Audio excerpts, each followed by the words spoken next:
Hit record now. I'm recording. Ha! So am Hello, I. hello, hello. Hi. Hello. Yeah. A place called Vertigo. Got a place that you didn't know when it's you.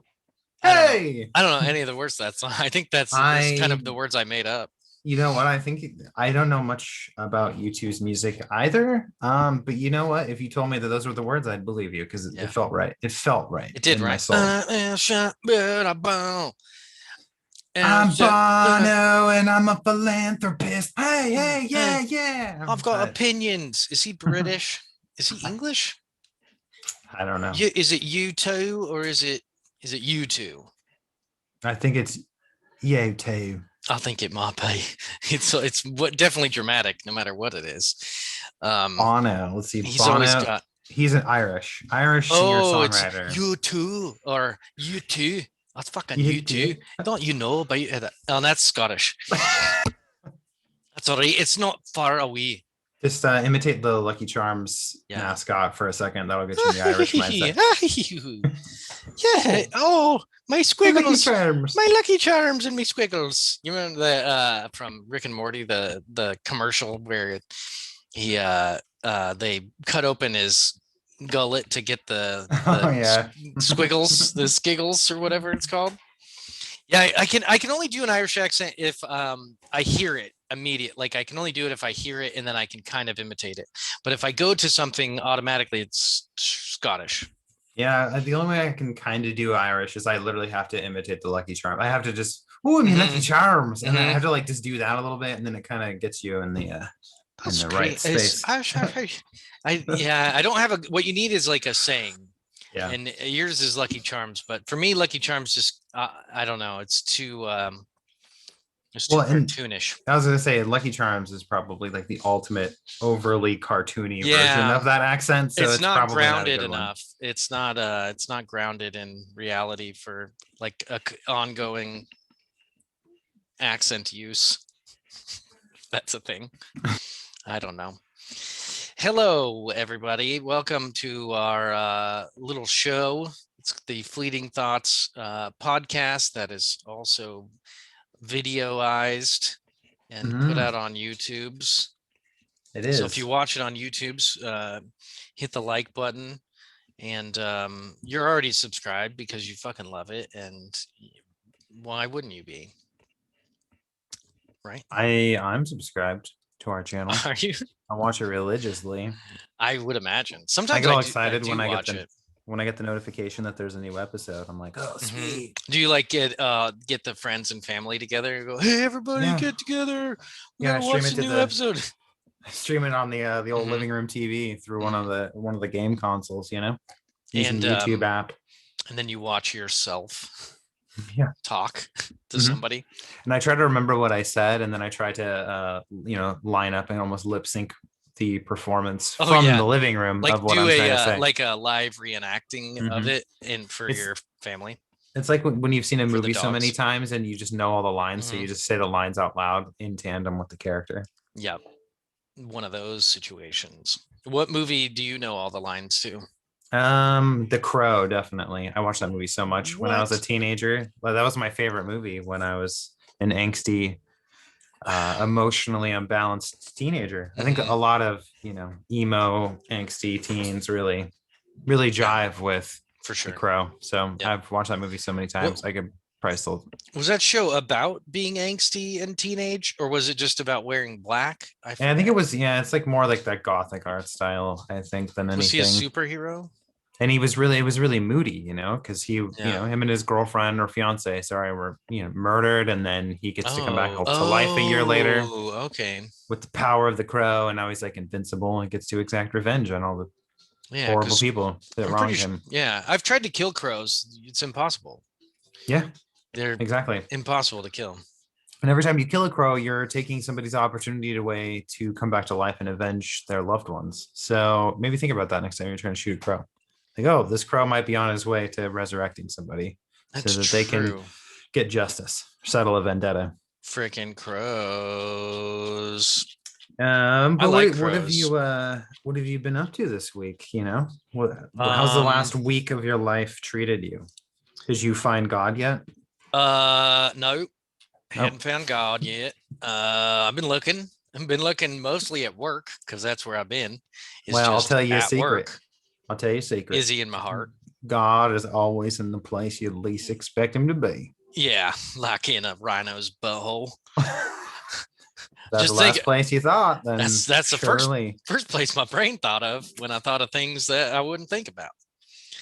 Is a He's rhino's isn't butthole.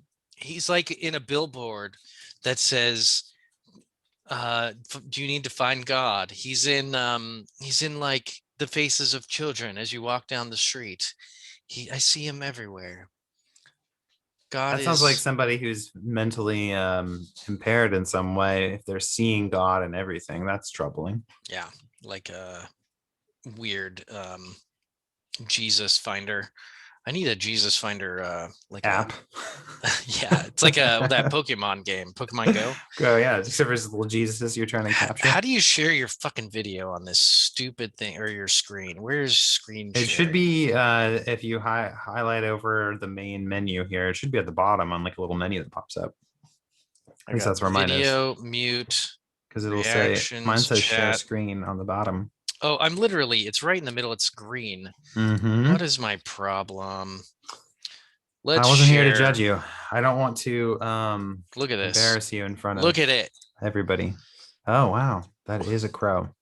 We were talking about crows. Mm-hmm. You And took you a know what picture of a that crow. is? That's a I took picture of a it. crow. I took a picture of a crow at one point. Oh, Actually, that's pretty pretty good recent. shot. Yeah. Hey, look at this. Look at this. Boom. Another shot. Whoa, I like the plane in the sky on that one. Really Yeah, nice. I know. It really kind of does it too. Some dukes or Some some are geese. those geese? Okay. Yeah, I think they're Those geese. are some interesting looking Little squirrel. ducks. I think that's a squirrel. It's purity. This look at that guy. Look at that. I That's got that one. definitely a squirrel. I like the way that the Little baby sunlight's squirrel. kind of titillating and tickling all the little bristles of his It's all fur. bright and shiz. And then Hmm. I took that picture and a fucking duck. That's a duck for That's sure. definitely a duck. Look at that little A heron. stork or something? It's a blue heron. Oh, okay. Blue Yeah. heron. We're looking at my most recent photo blog. So if you're only listening to the audio experience, let me tell you, you would have found God had you been looking at these photos if with you us. had only seen what I'm seeing, my newest photo blog, I went to Blue Lake and I took some photos, and that was nice. And that's what I did this week, at least at some point. I also wrote a review for that Deadwood book. Oh, I yeah, think I think we nice. talked about that last time. Yeah, that was your recommendation, wasn't it? Or not a recommendation. No, You were just talking about I it. snuck it in. I snuck it. I did two. I did You two did the recommendations. old double recommendation. Boodly boop boop. Yep. Double razzle dazzle. Mm-hmm. Zoozle. Wah, wah, wah. Yeah. Deal with it. No, I've just been working the days, day 5 of 6 days in a row of work, and then I'm off Ugh. Monday and then back for another 5 days, I think, in a row. And then I have the weekend off to go visit my mom on the coast in Newport area, Oregon coast area. So I'm excited to do that and to visit. I'm gonna get this sun out of my eyes. Get out. Get out, Jesus. Get out. I don't need Get you out. light in my face right I now. don't need to shine the light of the Lord. All right on me. now. There's people watching. And I just got off work a little bit ago, and now I'm doing this. I took a little Nice. wee nap, which was like 30 minutes. It's a nice little nappy poo. Power nap. Now you're drinking some booze. I'm drinking a little bit just to chill out and relax and wind down for the rest of the night. Wind down. I had a nice short work week because it was Vanessa's birthday on Tuesday. Yeah, I and saw so that. we took Thursday and Friday off this week, just to have like a long weekend to chill and sort of just enjoy each other's company. Yeah. So Nice. yeah.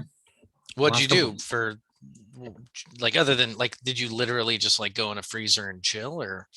Mm, Is that a uh, metaphor or for something? like Like, I don't get well, it. the freezer part we ran a freezer like briefly. Um, That's fun. for yeah, just to get chill, and Hmm. then from there we've been just sort of hanging around the house, did some yard work, take the dogs walking, pretty mundane things, really. You're just like middle-aged Yeah. suburban life. Mm-hmm. Just Mm-hmm. take care of the family, take care of the house. Yeah, we played through a game called It Takes Two together yesterday for like Oh, fucking I've heard eight of that. hours Yeah. straight. It's really, yeah, it's a really good game. It's Yeah. interesting. It's because it's about a couple essentially Yeah. working through a bunch of fantastical scenarios to Hmm. repair their marriage that's falling Yeah. apart. So it's a Aren't kind they of a like fun thing to play through together. like It's they it's like they're real, but then they get shrunk down and they get into this crazy world and then they have to get out by doing like puzzles that are dynamic and moving and you have to um work together. yeah, what it is they're like on the verge of divorce and they have a daughter, and the daughter gets upset and she basically goes upstairs to her room and cries onto two dolls that their parents' consciousness gets Oh, transferred to. So it's one of those age-old miraculous tear age situations old, that age old is consciousness through yeah. the power of Yeah. tear ducts. And then yep, and basically the whole objective of the game is them trying to break this curse that they're in suddenly, and then they're trying to, then in the process repair their Yeah, marriage, or and it work on just repairing their just marriage. happens to be through They really they're fun and guided engaging. they're guided by this book of love written by a Dr. Hakim, who is a Spanish guy.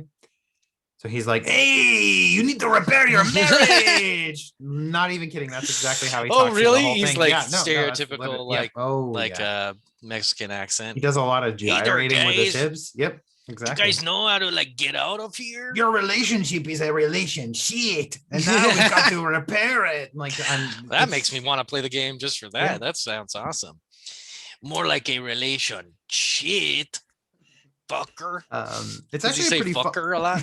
No, Why you gotta but be such fuckers? Stop it, fuckers. I like that. I like the like really stern. Oh, fuck you, man. Like that's fucking messed up. you're fucking here because your daughter's crying on Yeah. dolls, Oh, this shit man. is like fucking super internally consistent and shit. You got some shit to work through if you want to get out of this Yeah. situation. It's like Anyway, the really serious gangster who's like sensitive, yeah, but he exactly. sounds Yeah, he's serious. there to repair relationships for sure. Yeah. But no, it's actually a pretty funny game. That's honestly he's the most obnoxious character because it is so over the top. You're like, this seems Like a lot. Can we unnecessary. get on to the game part of the game? Right. Why am I Yeah. watching this book gyrate with a weird mustache on his face?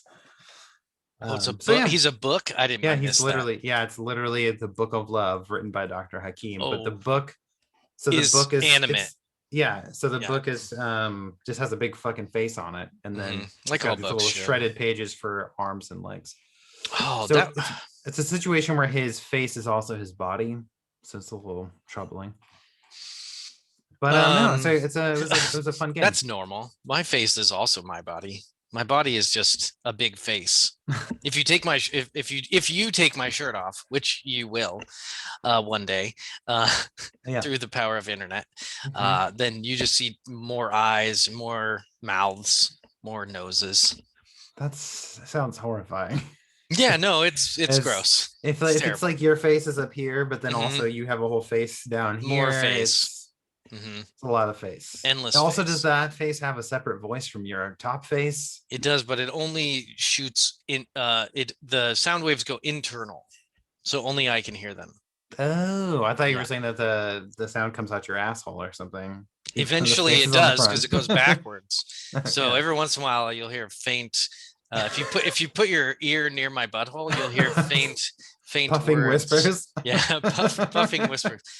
Oh, don't do that. Don't do that. Things like Did you that. just fart on my face? No, it's just my internal face talking to No, you. Don't it's worry just about it. my body face Mhm. expressing itself through soft butthole whispers. Nice. Hmm. But anyway, so yeah, played through that, and then today we've been watching this show called Them on Amazon Prime, and it is fucking horrifying. Like, it's about this black family that moves into an all-white neighborhood in I think it's like 1953, And so it's a horror anthology series. It's like a 10 episode thing about this family, and not only are they obviously dealing with a bunch of white piece of shit racists, but they're also having to deal with essentially like a haunted house that they now live in. Hmm. And it's like a horrifying show in terms of just like their treatment. It's one of those things where like nothing good happens the whole time. The whole time it's just people being total pieces of shit to them, and it's just they're getting railroaded left and right, if not by the real problems of white people around them, but they also apparently spiritual ghosty hauntings too. Hmm. So You know who the real villain is in that? Hmm. The realtor that fucking in like said, "Hey, there's an opening here." Oh, actually, that's a subplot of Of why course it is. they allowed a black family to move into this all Because white they got to be neighborhood. like, oh, maybe this is a mistake. Like, where the fuck are we? Mhm. These people are Yeah, horrible. it's a good show, but it's one of those shows where you have to be prepared for not having a great time. As far as Oh, like it's you're not gonna like it's watch an episode uncomfortable. and feel good afterwards. You're gonna be like, well, I feel Oh, gross now. that's kind of like Black Mirror. Whenever I watch those, it was never like, oh, now I'm excited for living my What? life. Yeah. I'm worried. I don't like that. Yeah, Um, but I love that stuff because I like dark, depressing things. So it's been right up sure, my alley. But sure. it's The in Crow. You're the Crow. Mhm. It's an interesting show because its central characters are all black. And there was another show that we watched earlier, or it was actually late last year, called Lovecraft Country, that mixes elements and stories from Lovecraft in with a Jim Crow era time where these Hmm. black people are just trying to live their lives essentially. And it's interesting because we have all these new shows that are centralized around black culture and families in the Jim Crow era. And so it's just kind of a lot of people are sort of upset with this new show Them because they're like we're getting this representation of black people and their culture, but it's all through the lens of just horrible racism in the 50s basically. And so people are like, we kind of want some shows that are maybe about other aspects of black life other than white people just being horrible to them, 60, 70 years ago. Sure, Granted, as a lot of that kind stuff's of still going on now, but a victim kind of yeah. role. Like it doesn't have to be like that Mm. because it's It's storytelling. well, it's like if everything you're watching or every story you're reading is a woman being abducted and in peril and needing somebody to come rescue her kind of thing. It's like, Mhm. okay, it's fun for a little while, but there's other stories to tell that involve women. It's fun for a long time. It's fun. It's so fun Yeah. for so long, and then you're like, I'm just desensitized to all these women being abducted and raped. Yeah. I need to watch something where they're being just beat up a little bit, Mhm. a little less A little horrible. less. Like they're Yeah. not kidnapped, just struck repeatedly and then left alone. Is that what you're Just- getting at? just I don't know, just something, mix it up, mix up the violence a little bit, just a little bit. Um, Yeah, I get it. It's definitely kind of like people getting on bandwagons of Mhm. popularity, like they know it's popular, so they just fucking do it. Yeah. But whatever. Um, it's there's lots and lots of different stories out there. Game that I started playing, checked out, was called Remnant from the Ashes. Yeah, that game's pretty good. Yeah, so did you play it with other people? Yeah, I played through it with a friend on the Xbox Just like one a friend year or ago. two Yeah, friends? just one. Okay. It's just the two of us that co-op through the whole game together. Yeah. So my two friends and I, it's kind of like designed for 3-player co-op. It's Mhm. set up for that. And so we all started new characters, and we started through playing through one of the characters' stories, and it was super fun. I really enjoyed it. It seemed like it was going, exactly where I wanted it to go, very Souls-esque. And we've all been playing Souls together. And so then we started, we got to the first like big boss. It's this big Mhm. dude in a room, and then he spawns all these explodey dudes, Mhm. and we couldn't get through it. It just, I think because it scales to how many people you're in, maybe, but every time we all just like got our asses handed to us. So How maybe that we game weren't was. powerful enough, but That's how that whole game was when we were playing through it. Like the areas themselves weren't too hard. If you Yeah. kind of just stuck together and worked through it pretty methodically, you wouldn't have much trouble. But Yeah. all the bosses on that game are really tough. Like they're all really We just That's got where the sick of it. souls part of it like shines through, as you're just like, oh, cool. I'm just gonna get ass raped over and over by this Yeah. boss. Because there was Well, one, there yeah. was like I think the first major boss week, because so the game's procedurally generated, so every playthrough that you do is different. Like there's different bosses in it, Yeah. different points and stuff, and the level layouts are all a little different. And so the first boss we fought was like, if I remember correctly, it was like this fire breathing kind of dragon type thing. Mm. And yeah, that thing just fucking rocked our world for like a couple of hours, and then we finally beat it. But it's one of Oh, those games that does get easier the more like the longer you play it, because as your characters get stronger and you're upgrading your gear, you do kind of hit this point where you like the bosses get like the middle towards the end of the bosses gets a little bit easier, but the final boss in the game is a fucking nightmare. Like yeah.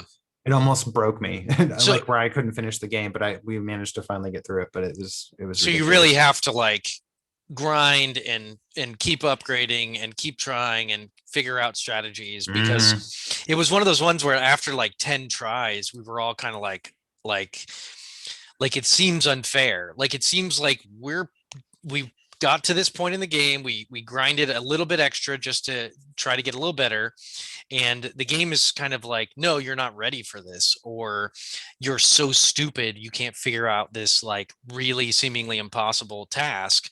But it's interesting because your first boss was different, so it's like we just probably maybe we just got somewhat unlucky in that this first boss, it spawns like every couple minutes, it spawns like these three um or these two groups of three exploder dudes, and like you would like be fighting and you'd think you're doing good, and then all of a sudden it just explode behind you because you didn't see it and you'd all fucking be dead. Yeah, I remember we had It's to a big tough. part of that game, because I don't remember grinding much in it, but a big part of it was making sure that you had good skills attached to your guns, because there's like a healing skill that Yeah, you can yeah, we use. use And that. Yeah, so it's like we both had a gun that had the healing shot, and yeah, then I think we had one that like lit your ammo on fire yeah, because it that would was a really good one. increase your damage a lot. Yeah, So it was like using those and just like working together. And in those types of bosses with the additional enemies that keep spawning, you basically have to have one person that's dedicated just fighting those while the other yeah, two people fight the boss. And like there's just like strategies you have to work out, yeah, and you die really fast, like in a Souls game. yeah, So yeah. It was difficult. We'd been playing through Souls, through Dark Souls 3 together, mhm, kind of, but Dark Souls 3 is just a little bit slower paced. Like mhm. you can kind of one-on-one a lot of the bad guys, and you can the bosses I've played through so many times, I know how to play them. So it's kind of interesting to play something that Yeah. none of us had played. And then we were like, oh, we get it. This is hard. This is fun. And then this boss was like, what? Like this is just way harder than the normal level. It was like kind of weird and Yeah, there were a couple of obnoxious. them. There were a couple of them we fought that were like took us a couple hours to get through, and then there were a bunch of other bosses that we would get in the first try or second try, like once you kind of recognize what the pattern was or something. But it was a pretty fun game. It's kind of like just that third person shooter Souls game basically, because you don't really use melee weapons a whole lot, and it's mostly guns. Yeah, it seemed like if you didn't use guns, you were going to get overwhelmed pretty quickly. And so you kind of got to use the gun strategically. But if you could choose the bad guys, you could save your ammo a little bit if you use the melee. Mhm. But yeah, we definitely didn't get very far. And so I don't know. I don't know if we're going to keep playing it, but I enjoyed the mechanics of it, and the shooting's really well done. The shooting uh, animations and it's tight. And it's made by the team who make the Darksiders games. So if you played like Oh yeah, I never Darksiders played 3, those. like Darksiders 3, the environments and like the character models look really similar to what's in Remnant. Like you can tell it's like the same game engine that they're using in art Hmm. style and stuff. But yeah, it's pretty fun little game. It was like a free PlayStation Plus game, wasn't it? Yeah, Recently, like last yeah. month or That's I something. think that's why Mhm. we all downloaded it because it was free. Nice. I've just been playing Outriders, which is just Gears of War, but with RPG and loot in it, basically, Oh, and that's nice. superpowers. It's actually a really cool game. Outriders. Yeah, I Yeah. haven't looked into it. I've heard some good things about it. I usually watch those before you buys from Game Ranks before Hmm. I like just to see what new games are going on. Yeah. But I didn't watch that one. All right, very nice. Very Ah, nice. yeah. Very good. We talked. Okay, Yeah. I've bye. just been working and writing. Well, I've been working on this book, trying Yeah, to get it done. every day. every day, just a little bit chipping away at it. Nice. Hell yeah. What are you reading? You said you recommended a book before. Actually, you recommended a book and I just got it. I haven't Oh, started it News of the yet, World. but yeah, the News of the World book. Hmm. I bought Yeah. that and I bought the next in the Dune series so I can start that uh trek in my life. Hmm. But yeah, I'm excited to read that. I'm finishing up my current book at the moment. I Nice. can't Yeah, read too. I just started reading a book called it's called The Book of M Hmm.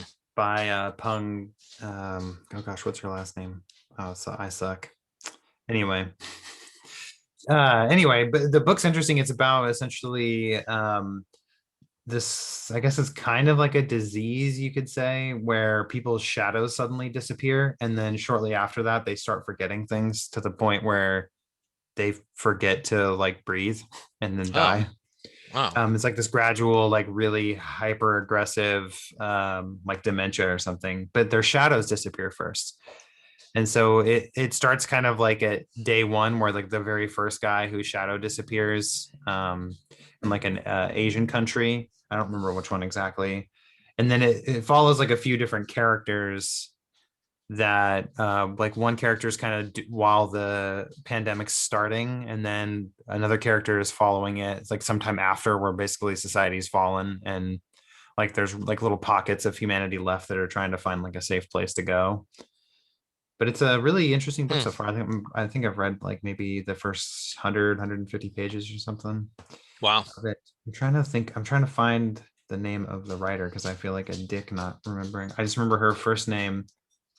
What was her first name? Her first name is wait, I'm just googling it on my phone. Book of M. The Book of Love. The Book of Love. Isn't Very that a nice. song? Very nice. Well, I'm listening to my nice. orders. God, I'm just gonna look on my I think phone. it's Pung Shepherd. I think is her name, Pung Shepherd. but it's spelled like Pang, Peng. But I follow her on Twitter, and she was like, "My first name's actually pronounced Pung." Hmm. Good to know, because Yeah. I would have definitely not pronounced that correctly, because I have a white American brain that pronounces things by sounding them out. Yeah. Well, using Yeah. the kind of Western pronunciation rules. When it's an E, usually say E or A. Yeah, just Pung Shepherd. Okay. I was right. I Yeah. was thinking Shepherd was the last name, but I was like, that why does that not feel right? So anyway, the Book of M by Pung Shepherd. That's what I've been reading. The Now that Book I've of fumbled my way through that. M. The Book of M. The book. Wonder what? Yeah, it's weird. That's that. I wonder. It's curious why it's called the Book of M when it's I. You didn't mention books in your synopsis. Well, yeah, I'm wondering if I'm It probably sure comes they'll up get to later. a point, because Yeah. yeah, another character that they follow is a guy who was in a car accident like shortly before all this started, and Hmm. he already is suffering from a TBI, and so has Hmm. amnesia, where he doesn't remember anything about his life before the accident. Hmm. And so and then they call him the one who gathers or something like that in the book. So he obviously plays some part. I'm guessing he's going to become some sort of leader, a community leader, or maybe cult leader or something in this new Hmm. world that's being created. Because I feel like the idea is that he probably already has amnesia. So if his shadow disappears, it maybe doesn't affect him the same way as others. I don't know. I guess I'll see as I read it. Maybe Nice. somebody listening has already read the book and they're agonizing over They're my like, I could tell you about it predictions. now. I could tell you about it. I know about the book. Sounds super cool. Yeah, I was on I always keep an eye out on like the best of lists for like the year, and Oh, really? that book was on like one of the best like sci-fi horror books or something for 2020 or Who's putting out best of book lists? I Oprah? don't remember what website it was. I just see them randomly pop up in like my Google News feed, since I have looked at other articles like that in the past. That always like crops up every once in a while, and I Oh, usually yeah. check them out just to see. One of those.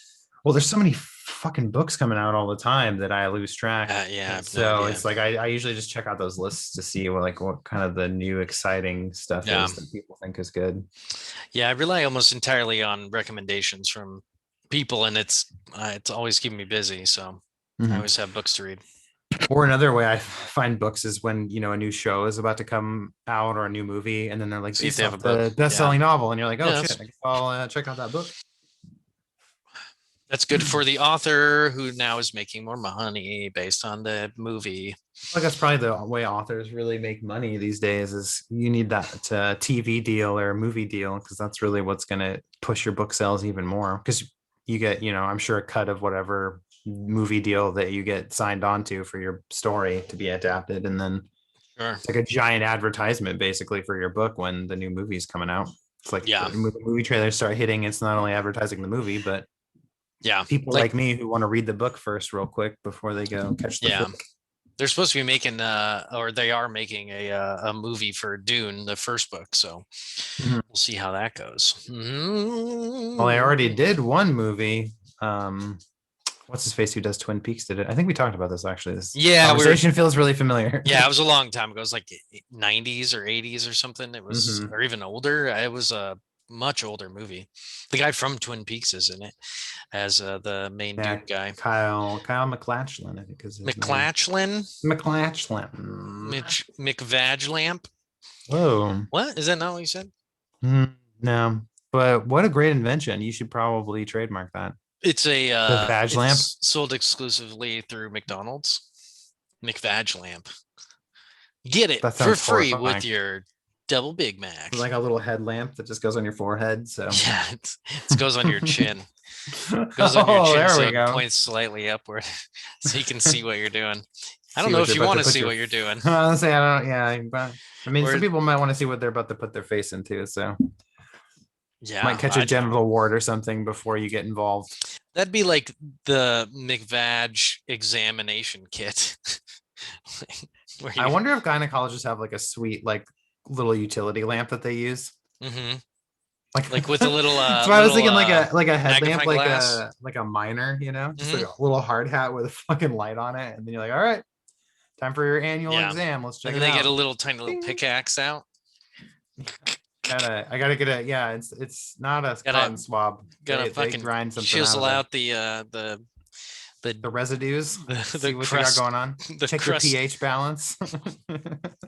The freaking cum crust around your vag. I don't know what's going on down there. Whoa, this was a fertile man. This is all right. This crusty cum's still kind of squirming a little bit. These got some swimmers still alive in there. Squirming. That is horrifying. That's pretty gross. You should write a I feel like it's a perfect segue into the topic you wanted to talk about. Yeah, we should definitely stop talking about McVag lamps. Yeah, we could talk about a topic. Talking topics with Joe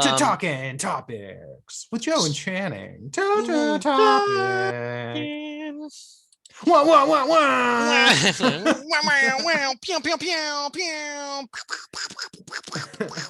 We need doesn't we have like a fucking different background that has a goddamn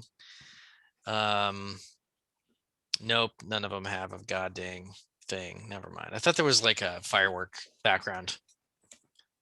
It's not very American of you, Zoom, to not have a fucking firework background ready and willing right now. They better have one come July 4th. Because if I can't record a podcast on Independence Day with fireworks and the American flag exploding behind me, you better goddamn get one, or else I'm gonna move to fucking Tahiti and get my ass out of here. I got. It looks like you're already in Tahiti right there.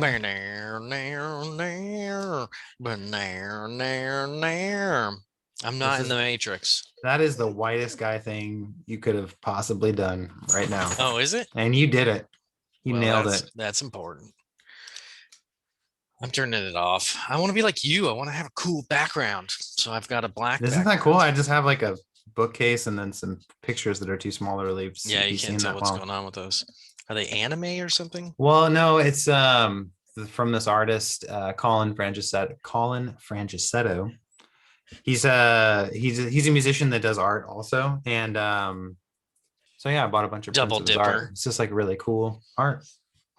You can't double dip. They're kind of smaller. They're just smaller prints. It was like a set of 12 prints, but they were all like 8x8, I think.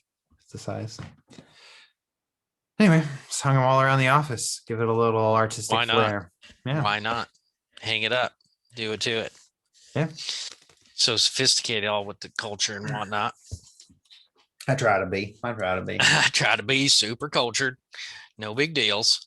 All right. So the topic today is, or for the one that we can chat about a little bit, we actually already talked about before a little bit, which is so last little while back, we talked about Measure 110 in Oregon that went live this year, legalizing, or not legalizing, but decriminalizing most drugs that were originally you would go to jail for.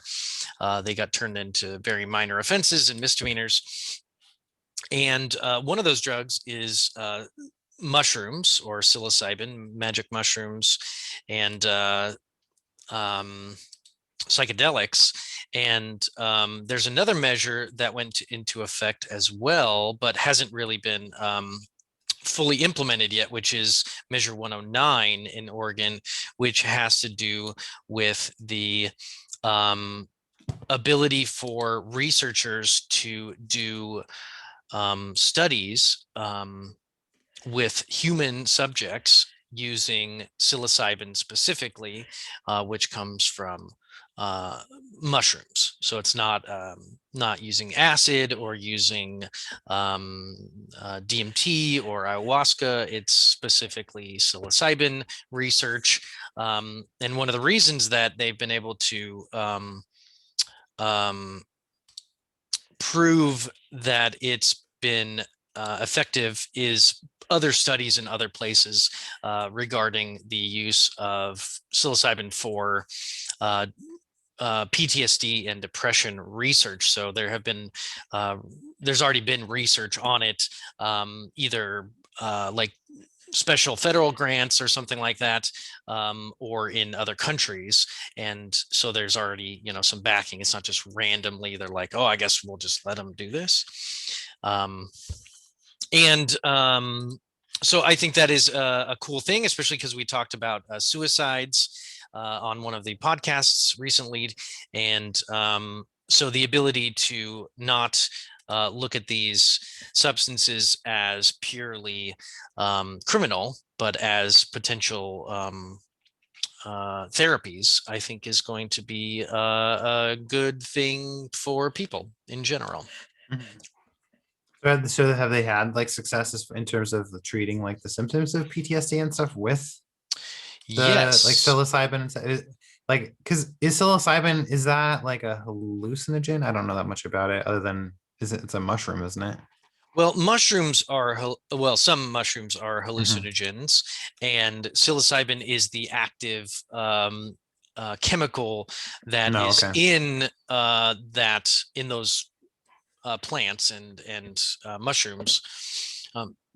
Psilocybin is the active piece that I think brings about mood changes and interacts with neurotransmitters, and is kind of the pharmacologically important chemical, but it isn't psychedelics like the idea of having visions or seeing things that aren't there is another aspect, but that isn't always the case, especially in with mushrooms. You don't always see hallucinations per se. A lot of times you just see things differently, and you definitely have mood changes and things like that. And it can change the neuroplasticity of certain neural networks in your brain, or at least that's the idea, is you would kind of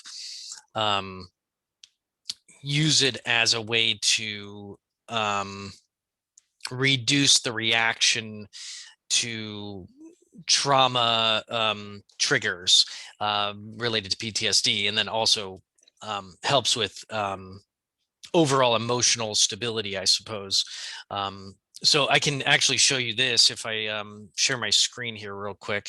This is a quick study. If let me know if you see this. Yeah, I see it. We can just go over the highlights real quick because this is kind of a whole thing. But they did a research through Beckley Imperial Research Program. It was 20 patients with treatment-resistant depression, all of whom had previously tried at least 2 other treatment methods without success. Participants had suffered from depression for an average of 18 years, which seems like a long time, with severity ranging from moderate to severe. Each patient received 2 doses of psilocybin 7 days apart, accompanied by psychological support before, during, and after each session. So, having conversations about why they're there, why they're depressed, and what they're probably hoping to get out of it, and general stuff like that. All participants also underwent brain scans to investigate neural underpinnings of psilocybin mechanisms. Where was that? Yeah, it doesn't say exactly where, but so the quick highlights of that study, and obviously this is just one study. I didn't go around trying to find a million studies, but I've heard anecdotally that there's pretty decent evidence that it's something that could be useful. And this study shows that all patients showed some reductions in their depression scores at 1 week post-treatment, and maximal effects were seen at 5 weeks, with results remaining positive at 3 and 6 months. Notably, reduction in depressive symptoms at 5 weeks were predicted by the quality of the acute psychedelic experience. The drug was also well tolerated by all participants, and no patients sought conventional antidepressant treatment within 5 weeks of the psilocybin intervention. While it is important to note that this was a relatively small study with no control group, placebo, or blinding, there was no double-blind experiment. The results are extremely encouraging. And it also is another way to prove that it's safe, the way that they administered it in the amounts that they administered it.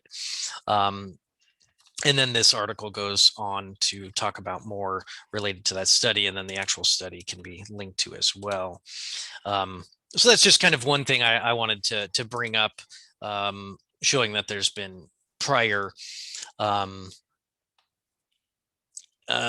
research on its use. And I think that lots of cultures have used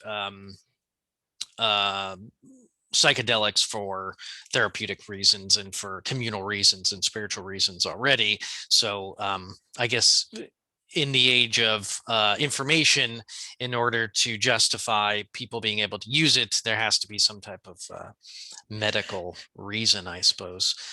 So this kind of scientifically or gives people, a scientific reason to not criminalize the whole act and things like that. So do you know, are they messing around with like the chemical makeup of psilocybin? Because I imagine they probably isolate it out if it's just a component of like mushrooms, for example. Like, are they trying to manipulate it in some way to try to draw out specific effects? I don't know if they talk about that at all, or I don't they're think, just if they're well, just taking that's a it good like. question on the methods. I don't know if they, I would imagine typically what you would do is you would grind the mushroom, and then you would put it in a capsule and just eat it, or swallow it like a pill, because then, but I guess they must have gotten the psilocybin out separately, so they must have reduced it in some way. Well, because I'm just curious if they manipulate, because I'm like you were saying, like some people experience hallucinations. So I wonder if they try to manipulate it to maybe lessen that particular effect, so that it's maybe not, people aren't experiencing that while they're trying to use it to treat depression. Well, Because that'd be an interesting side effect to have on your prescription. Like, we'll make you feel happy, but also there's a good chance you're going to see some things that probably aren't there. yeah, that is a good question. I would have to read through the actual article, or the actual study here. So maybe we can check that out. Let's see here. First studies. Yeah, it is a really good question. I would imagine they just did, whatever they normally do to separate a chemical out from a substance. and produce just the psilocybin. In the dosing, it said 7 to 25 milligrams, which if I'm interpreting that correctly, that doesn't seem like a lot to me. I know people do, multiple grams of mushrooms, but obviously they're probably weighing the whole mushroom and not just the psilocybin. Yeah. I don't know if you were to eat a mushroom that's like this big, how many grams of actual psilocybin you get. Also, with mushrooms, they're biological, they're not uniform. So it's not like it's synthesized in a lab and then you have it. Every mushroom has different amounts in it. Yeah. So that's like why when you're doing mushrooms, recreationally or something without medical people involved, you don't necessarily know what you're getting and it's unregulated. So if you take a mushroom this big once, it might be a certain amount of you might get a certain amount of experience, a certain amount of effect out of it, but then you do it again, it could be a totally different experience because it's a different amount. Also, the different mushrooms have different potencies. So some mushrooms are like really small and they're really potent, and some are bigger and less potent. So it's still very kind of nebulous as far as that goes. Also, I'm not like a mushroom expert. Oh, really? Okay. Yeah. That's weird. You thought I was? I pegged you for one. Yeah. I Well, thought you were like I could writing a book. pretend. No, I have a book on mushrooms, but it's I didn't write it at all. Probably just to make sure that you're not eating the wrong ones that will poison you, I assume. That's why you have the book. Yeah, it's all about like magic mushrooms, and then there's also this whole thing about this theory that Santa Claus is a kind of personification of the a particular psychedelic mushroom that's red and white, and it also talks about like different like religious histories of its use and how like Christianity back in the day, they were probably using mushrooms as well. So it wasn't. I don't know no. Whoa. That's just black magic. That's what you're talking about right now. Christians um, were under the spell or curse of Satan. That's why they saw the things that they saw. It was not mushrooms. Mushrooms are harmless. That's just part of mama's cooking, well, you know? and God did make mushrooms. He made them, and so people eat them. But yeah, mushrooms are pretty tricky in that, if you're out and about and you see mushrooms, you don't know, those could be they could be psychedelic, they could be edible, or they could be poisonous. There's tons and tons of different mushrooms out there. So it's definitely something people should. That's why I like the idea of scientific research is they can decipher the different benefits and the different doses and the different chemicals and the different types and kind of legitimize the whole idea of it, and maybe make it useful for either therapy or just for their purposes. I don't know if it's, to me, it isn't as much a recreational thing, but it is a something that you can experiment with if you want. And you can now. You just have to do it kind of secretly. I also have I would say, imagine if you're able to use it to effectively treat depression, it's probably a better method because it is like a more natural compound in comparison to, all the shit that they have to put into making fucking Zoloft or Paxil or any number of other antidepressants that come with their own host of side effects. So like the opportunity to maybe explore something that's a little bit more organic that maybe will still be effective without all of this other chemical compounds and shit that they got to put in these other medications. Yeah, and I'm fairly certain that they the types of mushrooms that are edible that are also hallucinogenic, the ones that people have been taking for years, I don't believe that they have a lethal dose. I think that you can get really, really fucking out of your mind, but I don't think you die from these things as long as you don't pick the wrong mushrooms to eat. But obviously anything into excess is not a good idea. And different minds and bodies are going to react differently to different chemicals. So it's important that people are careful about these kinds of things. I have another article here about Oregon specifically. It's the like 5 things you should know about Oregon legalization. If you want, I could go through that real quick. Oh yeah, yeah, go for it. It says this was written in 2020, so the end of 2020, November. So the first thing to know is it will be at least 2 years before psilocybin therapy is available. So it takes 2 years for them to set up the actual infrastructure for getting this going, getting doctors involved, getting settings involved, and buildings and the places to do it. Psychedelic mushrooms will not be distributed. Here, let me share this screen. I kind of like that idea. People can actually see what I'm reading here. So there's the first one there. Psychedelic mushrooms will not be distributed like cannabis or alcohol. It's not a recreational use item. It's going to be treated from a clinical standpoint. Oregon Health Authority will be responsible for the program, unlike cannabis, which is managed by the Oregon Liquor Control Commission. So that's different. You won't necessarily need to be suffering from mental health issues to use psilocybin. The treatment isn't only for Oregonians struggling with mental health issues. Anyone age 21 or older who passes a screening will be able to access the services for personal development, according to the Eckerts. I like that. I like the personal development. I just want to open my mind, man. Yeah. I want to get to a fucking higher level of consciousness. I'm guessing it has to be somewhat medically driven, but at the same time, if they're trying to get a lot of participants, they might be pretty loose about the reasons you're in the study. Yeah, it probably depends on how many people they have signing up, especially there, because I imagine they're probably seeking people with mental health problems particularly, but if they don't have enough in that demographic, they'll just cast a wider net. Well, and it doesn't start for 2 years, and so that gives them lots of time to try to figure out exactly who they want to have in it and how many people they're going to get and how many to expect. And it's interesting. So the next thing that they want us to know in this article, which I don't know why it's that important, is a soap company was a huge backer of this measure. Dr. Bronner's. It's clean. That's true. Oh, it's so clean.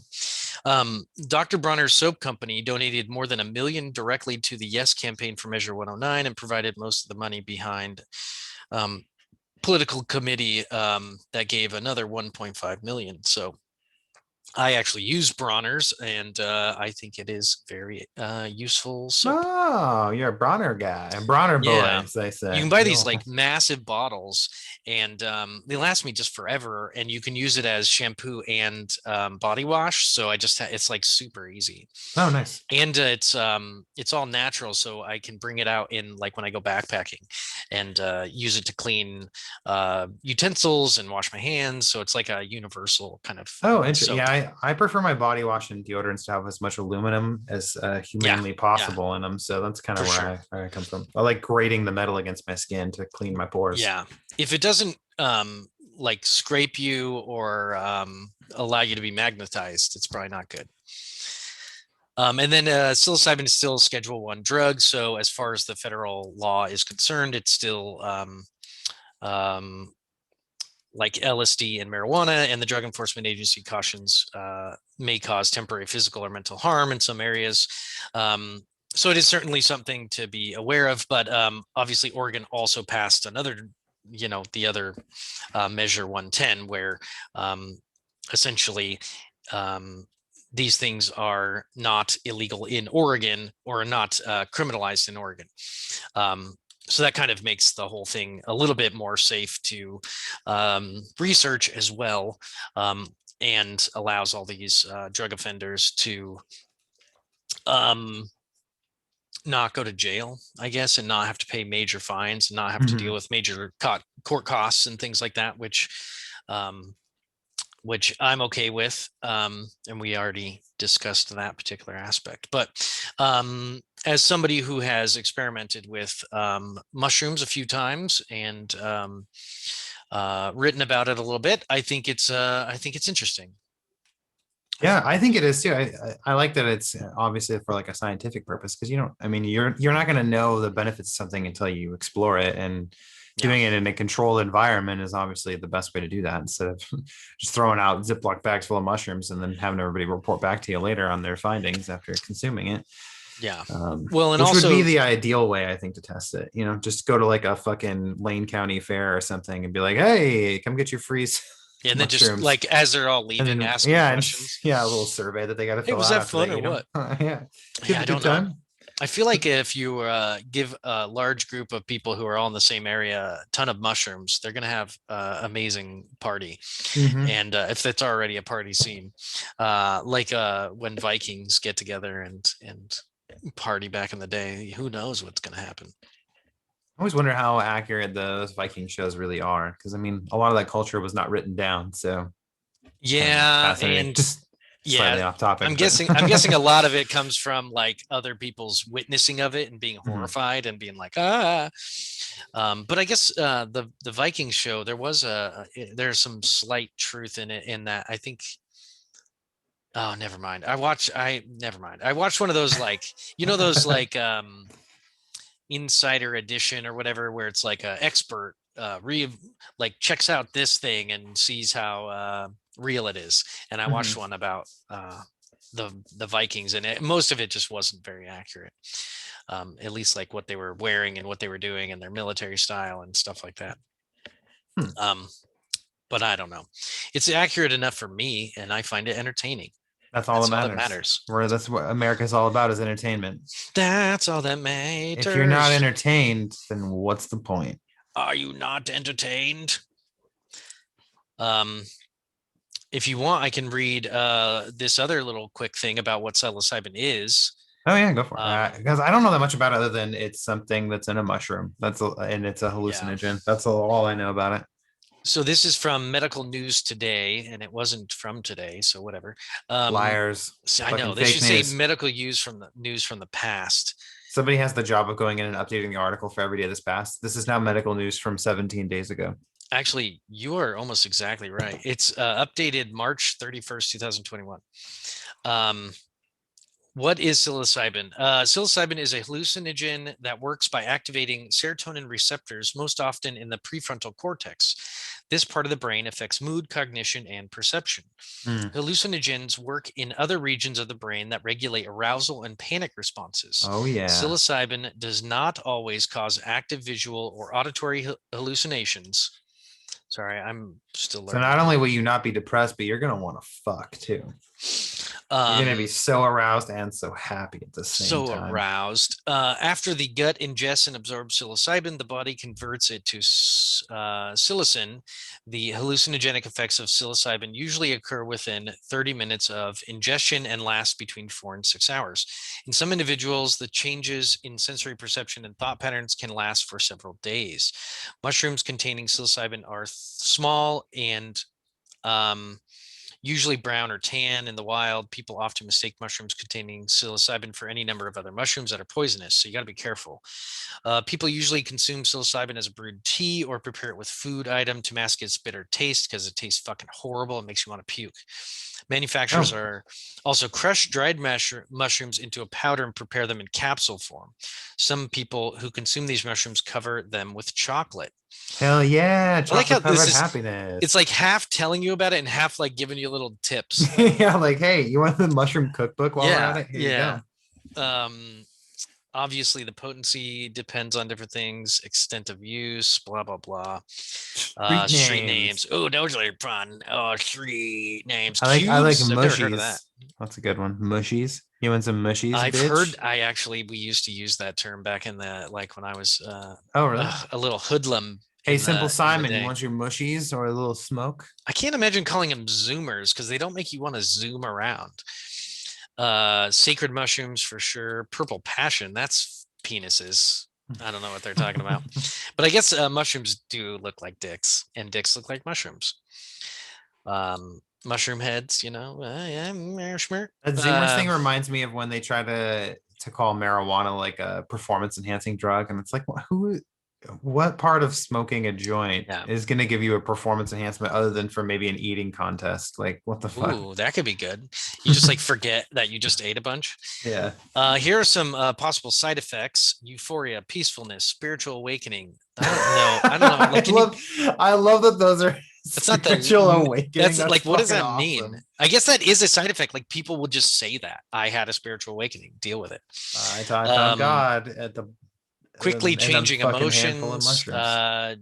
de derealization, or the Realization. feeling that surroundings are not real, depersonalization, or dreamlike sense of being disengaged from surroundings, distorted thinking, visual attention and distortion, halos of light, vivid color, dilated pupils, definitely dizziness, drowsiness, impaired concentration, muscle weakness, lack of coordination, unusual body sensations. That's like every day. I have unusual body sensations constantly. I I think that's part of the arousal. Yeah, I'm having an unusual body sensation right now. Um, nausea, paranoia, confusion, frightening hallucinations. Well, why didn't you put normal hallucinations on here?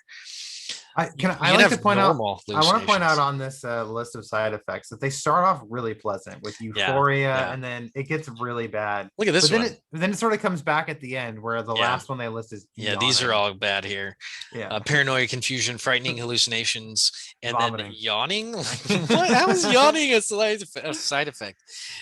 Like, isn't that just being tired? Like, Wouldn't you say like excessive yawning? Like where it's like, oh, you're gonna be yawning just constantly, like nonstop. yeah. Oh man, don't give me those shrooms. I want to stay awake with my zoomers, my zooms. So Spiritual awakening. Never thought that I would see that as the effect of something. That's great. I feel like that. Other than like way too much Yeah, Bible camp. yeah. I had But a spiritual awakening, or I don't know, some type of sexual experience. You can have a spiritual awakening. all right, yeah, I could see that. I don't know. People scream "Oh God" all the time during intercourse. So whether they're praising him or just really Do they happy, who really knows? like? Why? Oh Is God. that just me? Oh shit! Yeah, it's This is just you. awkward. This is awkward now. Here I was thinking everybody did the same thing. We're not all the same, Channing. I mean, there's been times where Vanessa stops and she's like, "Do you just want to go fucking marry God? Because it's the Yeah, only name you say when we're in yeah. here." Do you even know who I am right now? That Do you think it's Easter? Easter's over, bitch. was last week. So we'll see. Interesting. We'll see what happens. And I don't feel super depressed at the moment, but maybe soon I could get depressed and maybe try a little shroom. Well, you Maybe don't a little- need to. Well, I mean, if you want to sign up for the study, it didn't say you had to have any mental health problems. That's So, true. or just tell them you're fucking depressed. I mean, there's not like they can't do a blood test to see if you're actually depressed. Yeah. It's just more a state of mind. So, Hey, I'm fucking depressed. Maybe a little bit here. Come not on, fucking. fuck. It's not AIDS. They're not going to find it in your blood to prove whether or not it's true. So, Yeah, I hope not. I hope they they don't do. find it in my blood. I hope they don't find AIDS either. Jesus. Now I gotta worry about that. Wouldn't that'd be kind of interesting if depression was in your blood, like an actual disease? Like, and when they looked at your blood under a microscope, all your blood cells had sad faces on them. Yeah. They were all Oh, just in yep. like a downward position. That guy is depressed. Get him some psilocybin. Oh, poor baby. will- Yeah. Sorry. So, in your I got experience, nothing. or are your experience, do you find it to be calming? I guess, like when the times that you've done it, or has it been different experiences each time? Or Yeah, so it's so I've only done it a few times, and the first time I did it, I had a very good experience. It was very fun. It was very um pleasant, and I was around really cool people, and it was at a very um uh, like a place that was like everybody had done it before, and everybody was very, very cool. I felt very safe, and it was on Halloween, and there was decorations, and we had a bonfire, and we could move about the house and play around, and it was a general like super chill place, and I had a really good experience. Got super. I felt it for sure. I didn't see anything that wasn't there, but I certainly saw weird, movements in the carpet and things like that. Looking at yourself in the mirror was super weird. Um, That's weird when I'm sober. So Yeah, exactly. Like mhm. existential fucking crisis just from your own, you know, Yeah, just your reality. physical appearance. Oh my God. Who is that? Oh, damn it. How did I get here? So that was the first time, and then just not much after that, I was like, oh, let's do this again. And I did it with a totally different set of people in a totally different place. And I kind of didn't know how much to do, and I think I did too much. And then we ended up watching, we just all sat and didn't talk to each other and watched a movie, which I think is the worst idea ever. And it was also a movie I'd seen a bunch of times, which was the fucking Labyrinth with David Bowie Well, it's already a weird movie when you're already. Well, also and sober. people are thinking, oh, it's going to be this fun movie. But maybe if you hadn't seen the movie before, but because I'd seen the movie before, what happened is during the movie, all my brain was doing was trying to, it like, you know how like if you've watched a movie you know what's going to happen, so Mhm. my brain was just going through the movie and like going, wait, am I watching this now, or am I thinking of the times that I've watched it before? So it felt like a weird disjointed loop where my brain kept on going through scenes trying to predict the next scenes, and like the, you know, that scenes with all the hands and Mhm. stuff. It sounds like your brain started to open like some kind of time paradox where It was, you might have been sucked into the space-time continuum well, and maybe in my lost touch brain with all was. reality. I actually did lose touch with time reality. Mhm. Absolutely. I actually didn't know what was going on. I didn't know how much time had gone by, and I couldn't tell where I was at in the movie ever. I could never tell where, like, it wasn't linear anymore, and it wasn't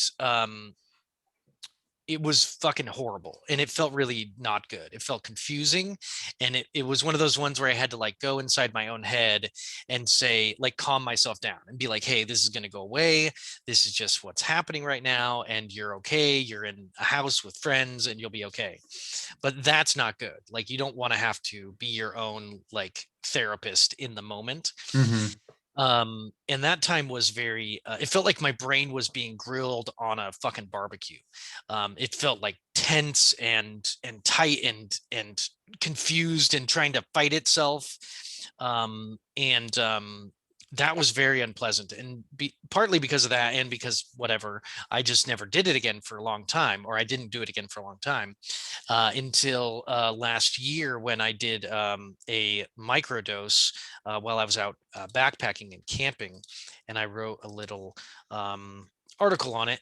And I'm just showing you kind of a quick little deal here. I went camping. That's me looking all shitty because we went I on a was, big hike. I was saying you look a little tired. Dude, it was like rainy and foggy and wet, and we went up this really stupid hill. But anyway, I microdosed and I wrote about it so people can read about it here. But the long story short was that it was very pleasant, and I just barely did any, but it was enough to get some mild visual alterations.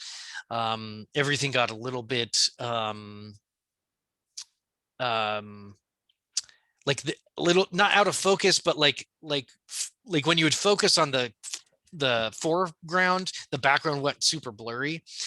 It was just everything got like, I think because my eyes literally dilated, and so I was Mhm. just getting more light, and so it has kind of a similar effect to a camera in that what you're focused on becomes very clear, but everything else gets blurry, which is kind of a fun aspect.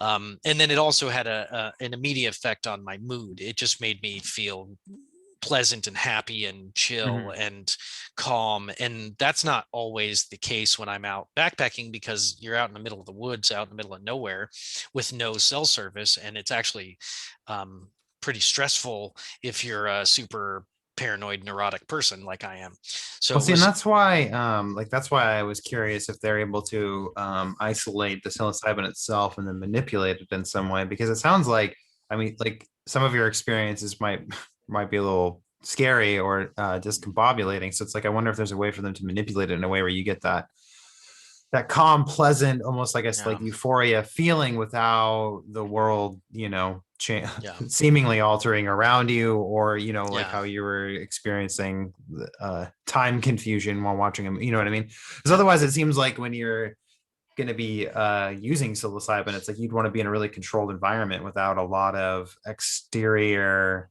like sensory coming at you, because it might take a pleasant experience and make it not so awesome.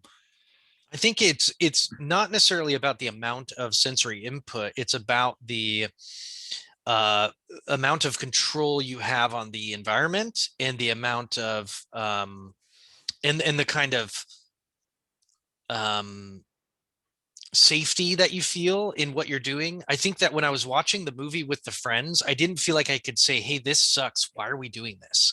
I felt like I was kind of following what everybody else was doing instead of being a active participant. And because of that, I just shut my mouth and was like in my own world, where what we should have done was said, "Hey, this is not fun for me. I'm going to go outside, or Mhm. I'm going to go play a video game over here, or do something else." Or like, "Hey, is everybody enjoying this?" Like no one talked.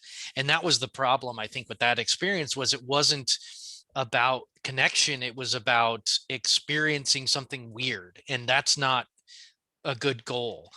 um because it's a very cognitive consciousness changing thing, that just watching a movie high on shrooms isn't necessarily fun. Like, just why would that be fun? I don't ever like we went I went into it very naive.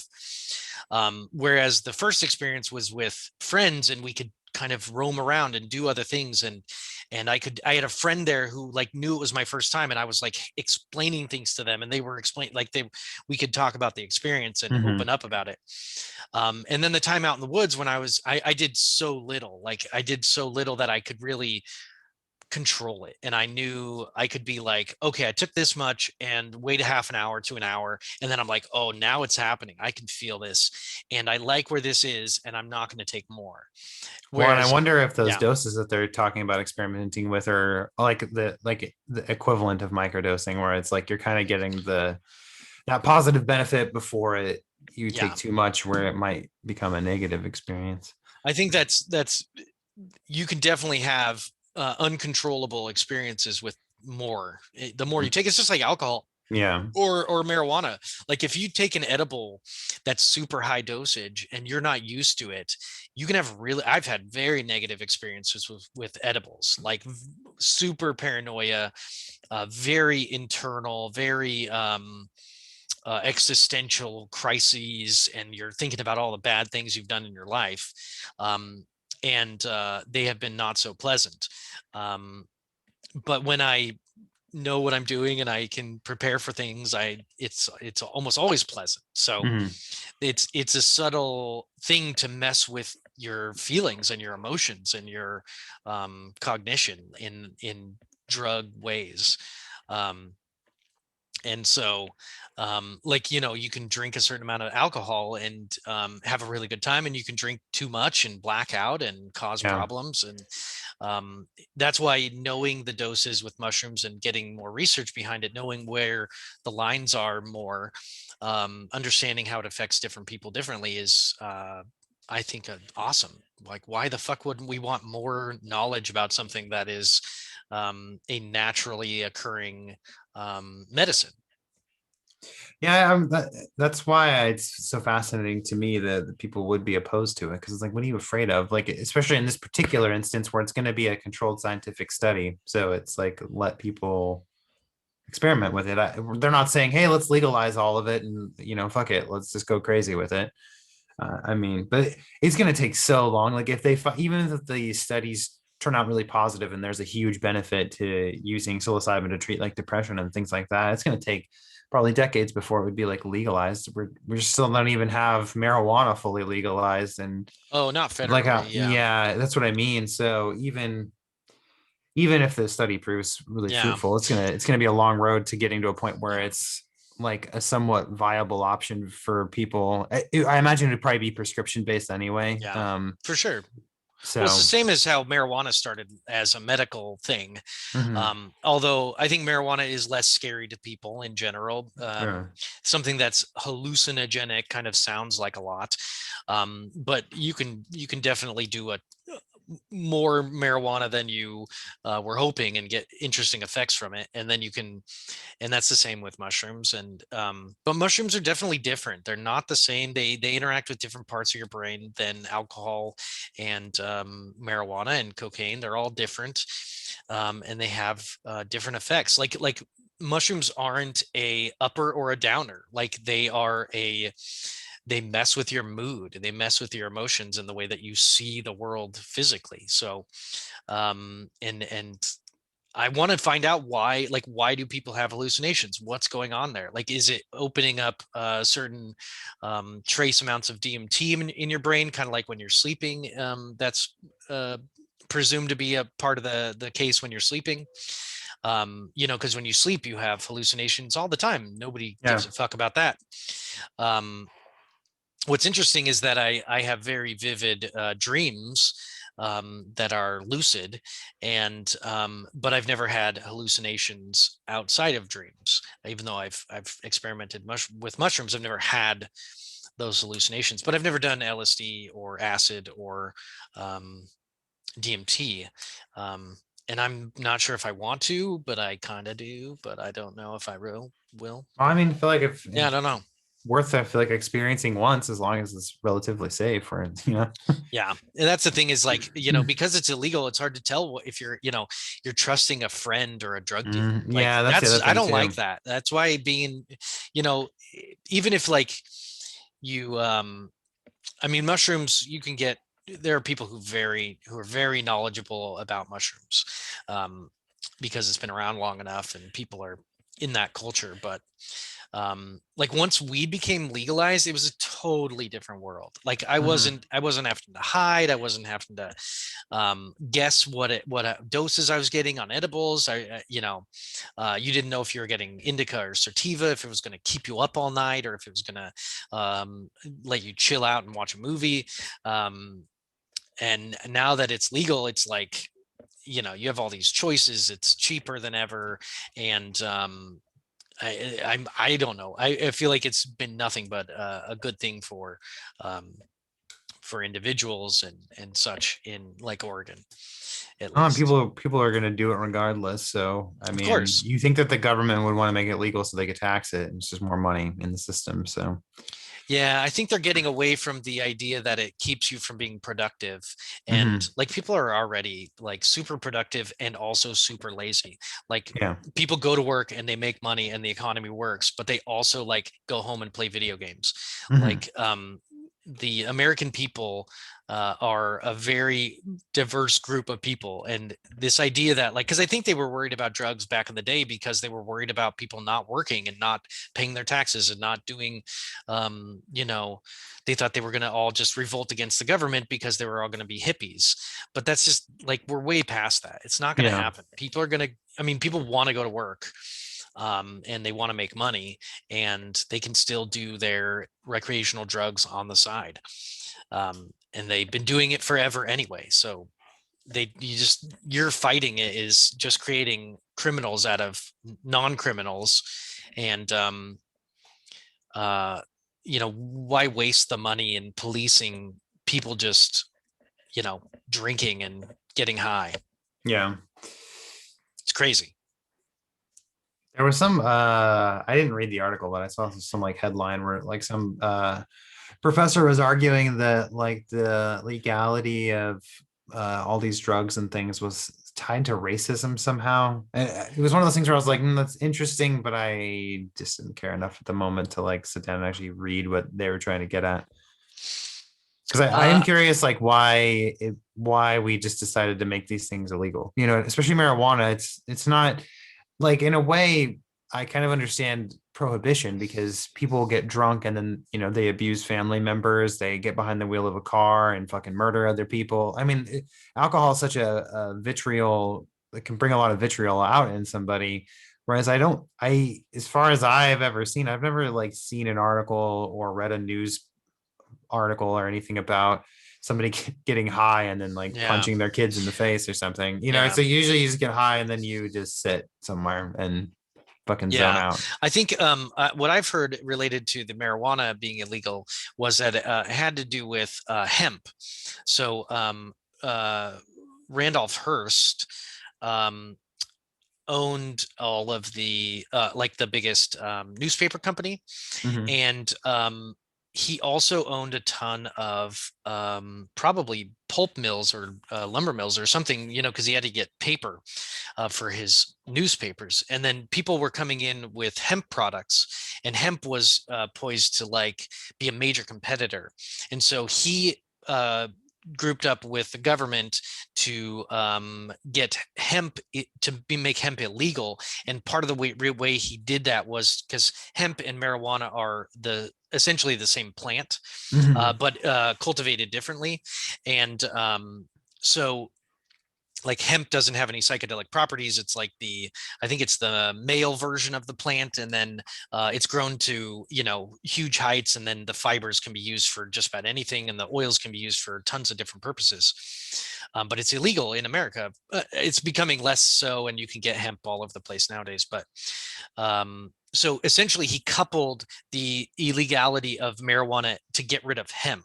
And so then they made all these propaganda campaigns related to marijuana that are about like it makes everybody lazy, it makes you want to kill people, it makes you want to do this, and then it painted like so a lot of like um, black people in that time period um, um, like were musicians, and I think they had like these things where like jazz musicians, because jazz was primarily black people, and so they would have like jazz musician. They like made it seem like this is horrible, like that people are just playing music and being counterculture, and then so they would have these negative portrayals of people getting high and like black people stealing your wife and stuff. There's certain movies on it, and there's like documentaries and stuff. So there's a lot of information out there about like why it's been made illegal and stuff. But to me, there's never any rationality to it. It's all just corrupt collusion with people who are interested in making money in whatever way they want. I don't, to me, marijuana is a plant that's probably people been smoking and ingesting and dealing with for as long as humans have existed. So Yeah. I think we probably have been cultivating it for a very, very, very long time as people, which is, I mean, there are even like natural receptors in your body for it. So same with, psilocybin, you have serotonin in your body, and it directs, it like inhibits the reuptake of it. So it allows serotonin to stay in your system longer so that you have that emotional regulation. Um, so it's just, yeah, I think it's just control. Like governments want control, and they fight for it until they lose, and then they lose control over certain aspects of people's lives. Because if they have control, they can, they feel like they're doing their job. Mhm. I think generally, like what else does the government have other than to make laws? That's what they do. So that's the purpose of their existence, basically. Yeah, to To regulate rule people's over lives. us Yeah, with rule laws. over us plebeians, us pedestrians. So yeah, Well, that's my rudimentary history lesson that is probably inaccurate. yeah, so I'd have to look into it more. I just never, Yeah, I think it's one of those things that it's one of those aspects of society that I didn't think much about until I got older. Because, when you're a kid, take it you're for just granted. raised, yeah, well, you're just raised to believe that all drugs are bad, DARE and all those programs. So when I was a kid, I didn't think about drugs beyond the fact that they were illegal and they're Yeah, bad. You don't think about why they're illegal, how they got there, what they actually do, any of that stuff. That you just hear that rhetoric and you're like, oh, okay, I'll stay away from that stuff. sure. It's a disservice to lie to kids. I think like Mhm. as like about sex, about drugs, about rock and roll. Don't Yeah. lie. It's all part of the, and what's funny is out of all the bad things in life, those are not them. Like sex, drugs, and rock and roll aren't the worst things happening to humans. No, not at all. Murder, rape, uh, you know, um, power. Those are scary concepts. Our mental unwellness in this country. Yeah. I actually watched a documentary earlier today called American Tragedy, which was centered like mostly around the Columbine shootings. They interview the mother of one of the kids and like the kind of the things that she went through in the aftermath of that, and then since then. But it also was kind of like a PSA on like how basically our country is incredibly focused on physical fitness and wellness, Yeah, but we pay next to no attention to mental wellness at all. Like, and it's just, breeding ground for all kinds sure. of problems. Well, we're just, you shove children in a industrialized education system. It doesn't treat them like they matter. Mhm. It's just, hey, jump through the hoops, be productive, and get a job, and be part of the the national Machine. GDP Yep. and bricks in the wall, and I think there's when you get older and you realize like there's you know this doesn't feel good. This doesn't. I don't feel like I'm part of anything here. And I think communities and connectiveness and emotional stability, those are things that don't come from efficient, you know, industrialized education systems. Well, the part of the documentary too is they were following this kind of like, I don't know if it's like an experimental classroom, but this classroom where they do put a focus on mental wellness, and it's like an elementary. These kids were like probably 5 or 6, and like they spent time like talking about how they feel, like Mhm. what they were feeling, and trying to like express that through words. And they were teaching them like breathing exercises and like stress management and all that. And they were talking about like if these are the things we should be instilling in children when they're younger, because it kind of starts to build a tool set for them as they get older on how to deal with these things. But we don't, I mean, generally speaking, they don't focus on that. Like you said, you just sit kids in a classroom and you just teach them reading, writing, math, all this stuff. And the Yeah, only and then physical fitness like through yeah, PE and stuff. They yeah, don't take time to really talk about emotional yeah. regulation and how Well, and you like, feel, and that it's yeah, okay to like talk about that and how to verbalize it. yeah. And Well, and imagine what would come up if that, happened. It'd be a whole can of worms that people are not ready for. Mhm, Like, oh, mommy beats daddy every night and doesn't feed me. Like, mhm. do you really do they want like do the teachers want to deal with that? No, they don't want to deal with that. They want to do their job and get paid and move on and educate and such. But the idea that like nurturing children and stewarding them toward a mentally fit life is not part of that situation. Nope, they just got to pass tests so that the school can get more money to keep the doors open. That's Yeah. really what it Well, and boils down and to. you got to have these. You got to have middle class workers. You got to have low skilled workers. You got to have them. It's Mhm. important. It's important for big ass companies to make tons of profit by paying people minimum wage to do a shit ton of jobs, tons and tons and tons of labor, so that they can make margins. And it's you don't get that. You don't get fulfilled human beings who are happy to do that.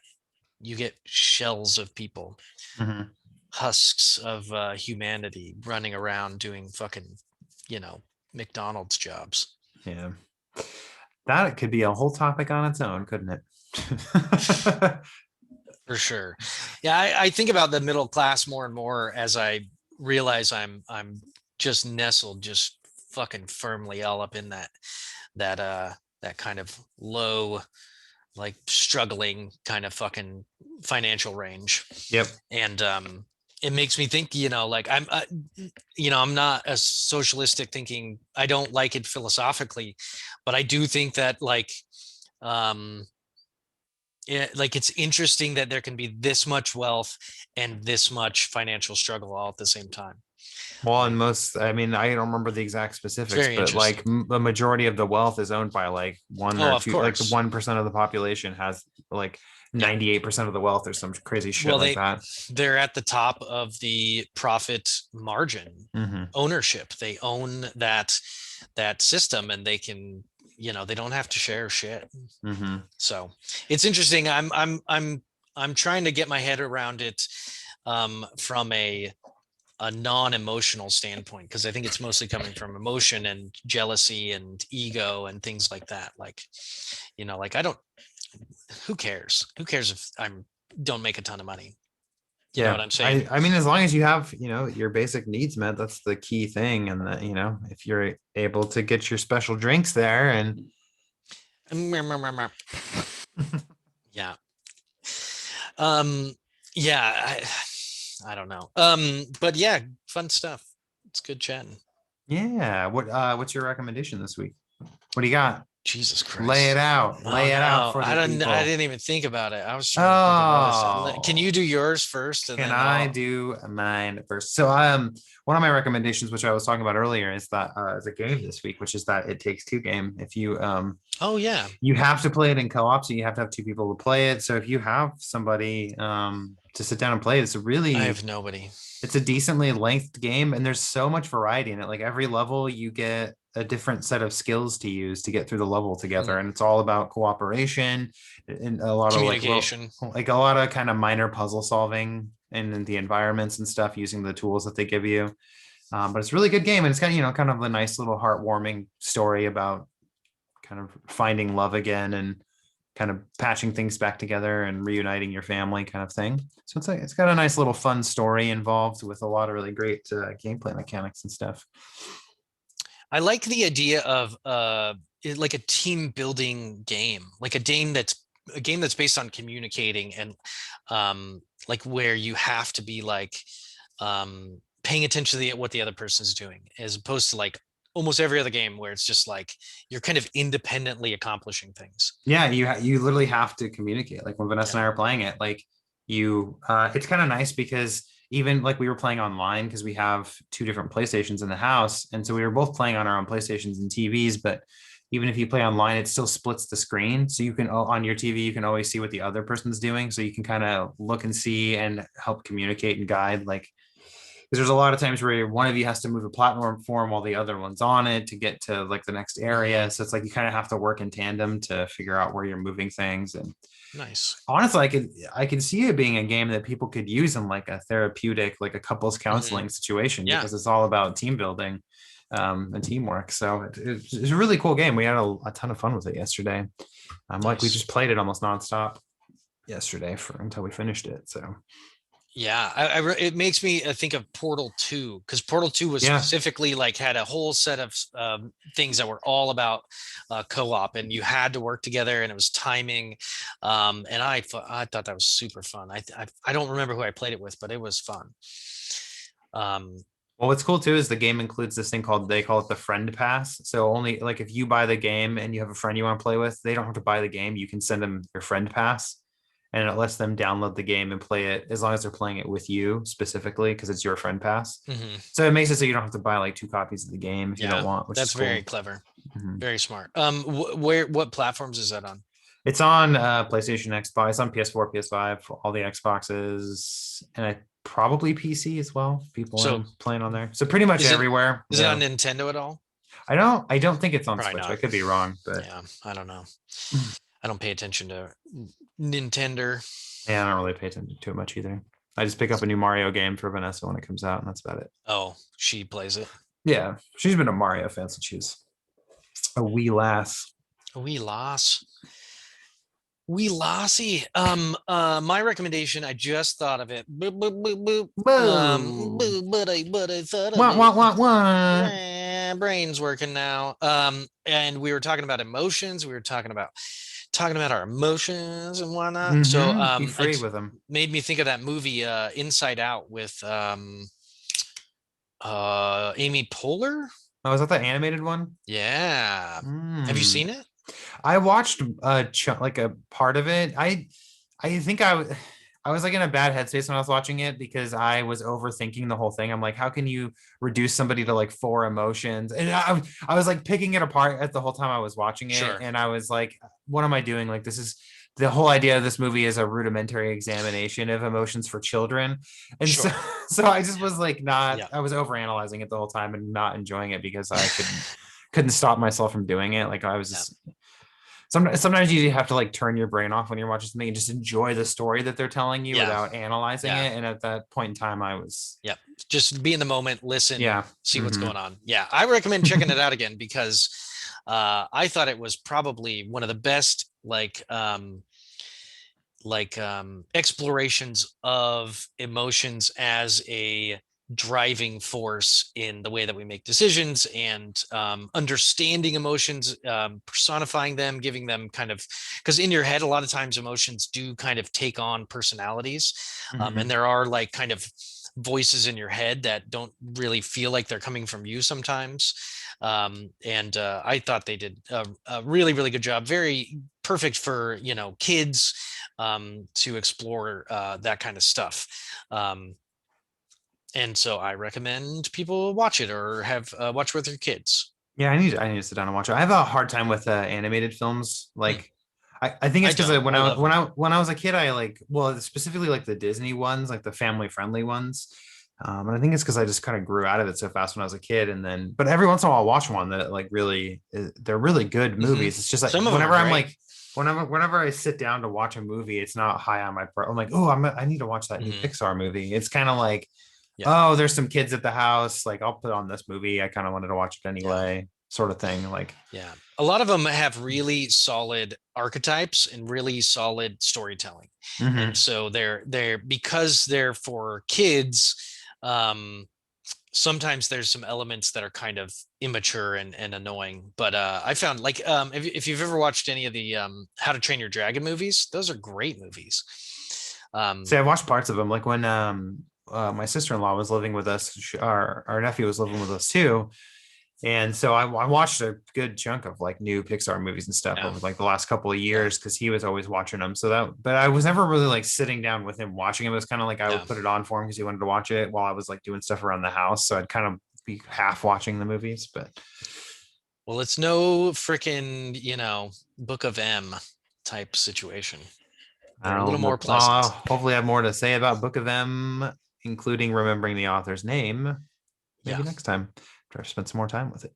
for sure. I'm reading The Terminal List still, and I'll talk more about that when I'm done, probably with it, and then I'll get into some more books. Yeah, always need to have one. I'm trying to read. My goal is to read 30 books this year, Fuck. but at least 24. Because I was like, that's if I do 24, that's a book every couple of weeks. Yeah, literally, it's a book Um, every 2 weeks. yeah, but I'm shooting for that. I'm already So ahead of my much. goal. How are you Like reading so fast? I've always been like a fast reader. I don't know. I just read every night, and then How if long I'm do you going, read for every day? Like an hour? probably maybe about 30 to 40 minutes, I'd say. Wow, you're getting It so varies a much little done. bit. Yeah, I am Um, not that fast. I'm so slow. no, I know a lot of people that it kind of read slower, and I was like, I don't read fast intentionally. It's just I've You're always just kind of been super a good. fast It's no reader. no big Yeah, deal. and I'm it's just just regular. my brain's just super great at you know c- functioning and verbal skills. That's awesome. Yeah, I feel like I'm if I read too fast or I read too much at one time, I'm like I want to elongate the whole thing for some reason. I don't want I to th- like waste. I don't want to like skim through it. I think that that's kind of why I end up reading so fast. I feel like I've adapted this like skill where when I'm reading, it's like my brain just picks out these key details Yeah, from the sentences and then just keeps going. yeah, Like yeah. You're as long as extracting. I like picture it in my head and I can, and Yeah, usually the only time that I really focus is when I'm reading dialogue for some reason. But when I'm having things described to me, like what it looks like, I don't just need a go through it. paragraph Yeah, to describe what a fucking plate looks like. If they're like, oh, this aqua colored porcelain smooth plate, and yeah, I'm like, okay, that's all I need. And then yeah. it's like, and then it's Sure. I'm not really skimming so much as I'm just reading really fast, and I don't think my brain's like absorbing everything because it's like, Yeah. oh, this is all about a plate. Okay, I got it. You're just efficient. It's just efficiently filtering unnecessary because there is so much unnecessary information in books. Like you Yeah. don't really like you're not memorizing barely any of the fucking book. You're getting Mhm. context. You're getting like the environment generally and what happened generally. And Yeah. then there are certain things that are like super important and those are the ones you focus on and like plot points that matter and twists and certain Yeah. things. Well, and some passages are just really beautifully written as well, Yeah, which for sure. there's an appreciation for that. And There's you like a sort of, poetry to it. yeah. But I've had times like where I'm like, I like read something again. You read it and then you're like, I want to read that again just because it's yeah, like fun to read. it's like this beautiful just Yeah. arrangement of words that You came never together right thought there. like, who could have fucking thought of that way to say that? Super Mhm. cool. Yeah.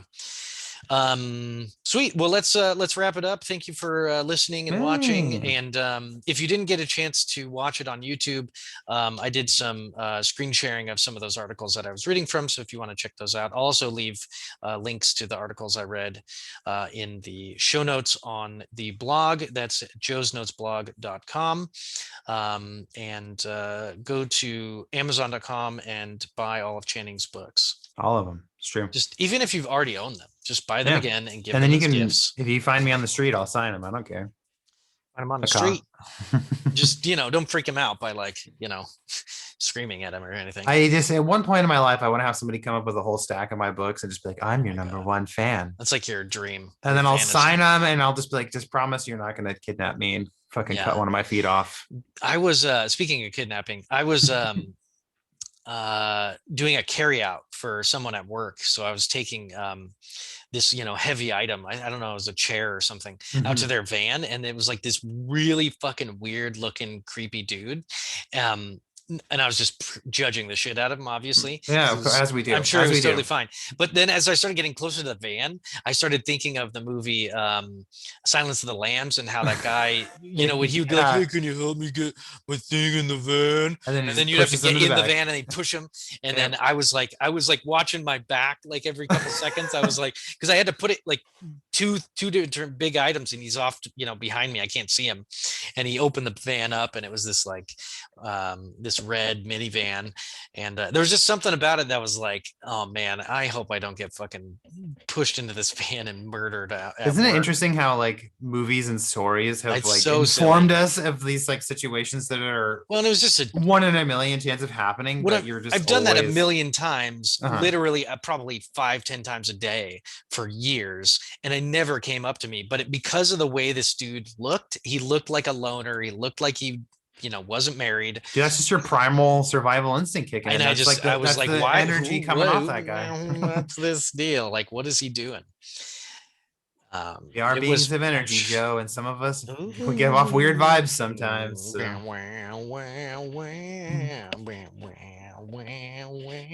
Beings of Wow, nice. energy. Yeah. We are made of energy, Ugh. cannot be created nor destroyed. Oh, I That's could the only- probably destroy you. That's the only scientific way that I've been able to justify ghosts to myself is like, well, maybe that person's some of their energy is still kind of just hanging around the environment. Their brain energy. Mm-hmm. Yeah. Well, right, well. that'll be a discussion for another day. That would be good one. Ghosts. That's fun. Ghosts, yeah, for sure. How not real at all they are, and how scientifically illogical they are. But yeah, no big deal. Let's talk about it some more time. All right.